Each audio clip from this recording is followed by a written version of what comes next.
Сега, айде да започнем с кокаина. Откъде идва кокаина, в който се търгува в Слънчев бряг? Мити очите. Сега, най-хубавото е, че ако ще стигнем и до амфетамините.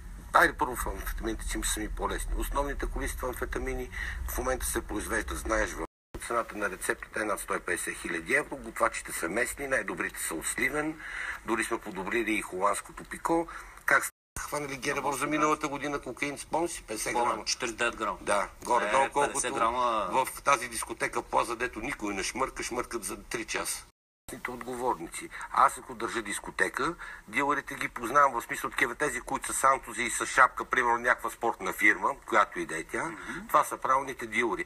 Между 30 и 120 за доза. Какво представляват дозите? В късметчетата за кафе, това си представи. Вътре е пълно с амфети и ги шмъркат с ключ. Това, което аз мога да ти кажа, ако аз бих напазарувал, щях да напазарувам 300 грама за 300 лева. Но това съм аз. Ако отидеш, ти ще бъде по 2. 90, при чистота 96%. Да, само че аз познавам готвачи. Или хората около готвачи, зависи. Знам, ще нося в Студентски град, както правят в момента. В момента най-силните дилъри в Студентски град са шанаджиите. И всеки продава всичко. Не могат. Производството е докарано до присъда и той е осъден. Митюсите е единствения, който като се удари 3 пъти в бетонна стена, продължава да се удари. Нали разбираш? Това е. Проститутките, защото те са ясни. 50 на 50, 50 за нея, 50 за сводни. Какво ти изкара отгоре като чоресте, да кажем какво е чоресте, каквото гепи.